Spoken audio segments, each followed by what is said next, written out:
18 ذی الحج کو ہمارے پیر و مرشد نباز قوم حضرت علامہ مولانا مفتی ابو داؤد محمد صادق صاحب رحمۃ اللہ تعالی علیہ کا عرس کل گزرا، چونکہ ان کے حقوق ہیں ہم پر، کیا بیان کریں۔ یہ جو کچھ آج دیکھ رہے ہیں یہ ان کی نظر کرم ہے، یہ فیضان رضا ہے، یہ غوث اعظم کا فیضان ہے۔ ہم تو کچھ بھی نہیں تھے، کچھ بھی نہیں تھے۔ وہ کسی نے کہا نا میں گلیاں دا روڑا کوڑا،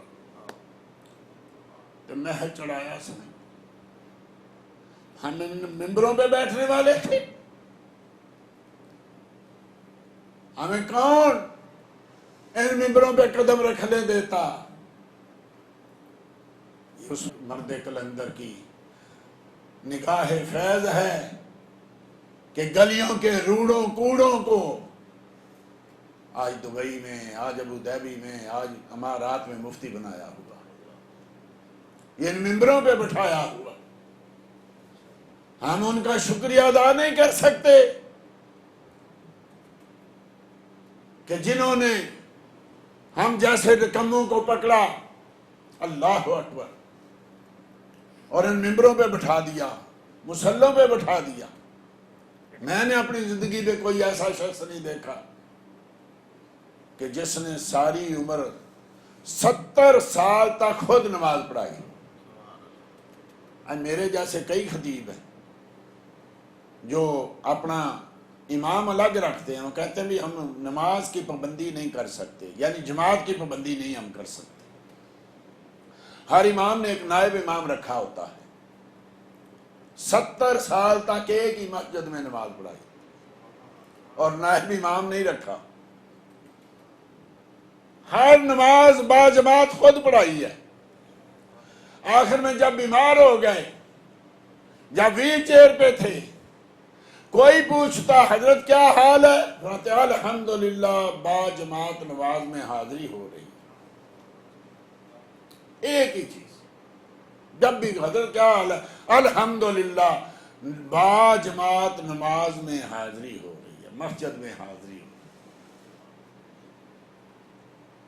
دیکھیے میرے جیسا مولوی، نکمے لوگ کیسے کیسے گھر بنائے ہوئے، 70 سال مسجد کے ایک چھوٹے سے حجرے میں گزارتے، پوری زندگی ایک سائیکل نہیں خریدا، ایک سائیکل بائیسیکل نہیں خریدا، کار تو دور کی بات ہے،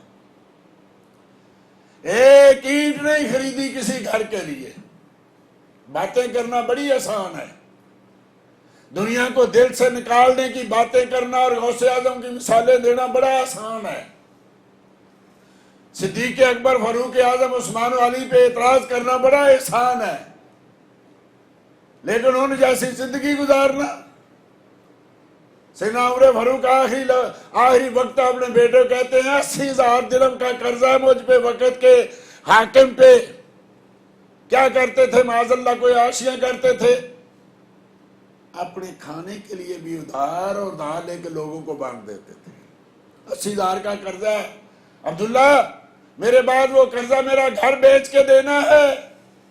حضور 80,000 کا گھر نہیں ہے، بیٹا کہتا ہے حضور 80,000 کا گھر نہیں ہے، یہ کون خریدے گا 80,000 میں؟ کہنے لگے عباس بن عبد المطلب کے پاس جانا، مصطفیٰ کے چچا محترم، ان کو کہنا عمر کا 80,000 کا قرضہ ہے، گھر بیچ رہے وہ تجھے دے دیں گے۔ 80,000 میں گھر عباس بن عبد المطلب نے خرید کے امیر المومنین کا قرضہ ادا کیا۔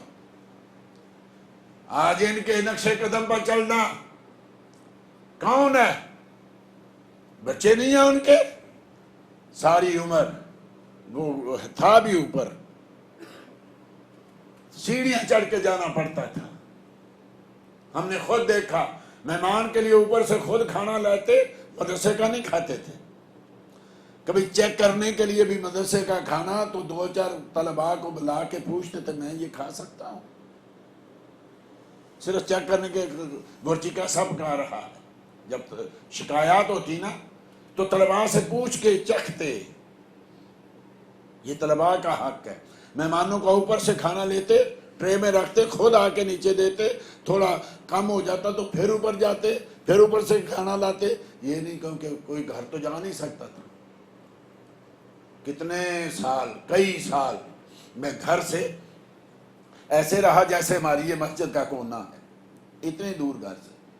ممبر پہ بیٹھا ہوں، قسم بخدا کبھی گھر سے کسی عورت کی آواز میرے کانوں تک نہیں پہنچی. اتنے سالوں میں دین نافذ کرنا، یہ ان لوگوں سے کوئی سیکھے.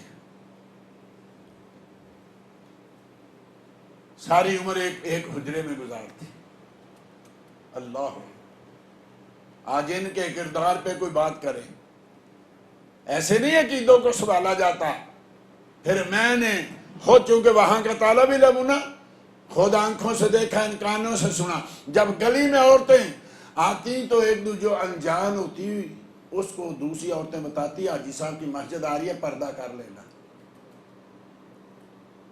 پردے کے بغیر نہ یہاں سے گزرنا. کہیں حاجی صاحب نے دیکھ لیا تو پھر جو بنے گا پھر دیکھ. ہماری تو اپنی بچیاں، مولویوں کی بچیاں دیکھیں، آج پیروں کی بچیاں دیکھیں، ان کے لباس دیکھیں، ان کے کھلے ہوئے بال دیکھیں، ان کی بڑی بڑی گاڑیاں دیکھیں، پیروں کی، مولویوں کی. بھائی میری بچی اگر ایسے پھرے، میں ممبر پہ بیٹھ کے لوگوں کو کیسے کہہ سکتا ہوں کہ بیٹی کو پردہ کراؤں؟ کیسے؟ ہم کیوں چپ ہو گئے؟ آج کیوں ہماری خطبوں میں، ہماری تقریروں میں آج کیوں نہیں معاشرے پہ بات ہوتی؟ اس لیے کہ کوئی سر پھرا سامنے سے کھڑا ہو کے کہہ نہ دے، پیر صاحب، مولوی صاحب، اپنے گھر کی خبر تو لینا. اس لیے ہم چپ ہو گئے. عزتیں بچاتے پھرتے ہیں. کہاں سے لائے مولانا ابو داؤد محمد صادق صاحب کہ اپنے محلے میں تو کیا، کسی دوسرے شہر میں بھی چلے جاتے تو کسی عورت کو دیکھتے، بیٹا بی بی پردہ کرو، میرے مصطفیٰ کا حکم ہے. ننگے منہ ننگے سر نہیں پھرنا چاہیے. اور ہم ڈرتے تھے کہ کہیں کو عورت بول ہی نہ پڑے کہ تو کون ہے، تو اتنا بڑا مولوی. لیکن اللہ کریم نے ایسا روب ڈالا ہوا تھا کہ عورتیں چھپتی پھرتی. دوسرے، میں نے ایک بار دیکھا ایک عورت دوسرے عورت کا دوپٹہ چھین کے اوپر لے رہی ہے، آدھا اس کے سر پہ آدھا اس کے سر پہ. کیا گیا، سب جا رہے ہیں. ایسے مرد مجاہد آج کدھر سے ملتے؟ ایسی زندگی گزارنا کہنا بڑا آسان ہے. اتنے اتنے امیر ان کے مرید مجھے کہنے لگے، ہر جمعے کو قبرستان جایا کرتے تھے. مجھے کہنے لگے، او مولوی باس، جی حضور، قبرستان جانا ہے، چل نکال سائیکل.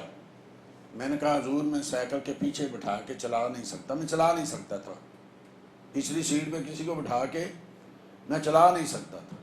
ہاں چلتے پہ کوئی بیٹھ جائے پھر ٹھیک.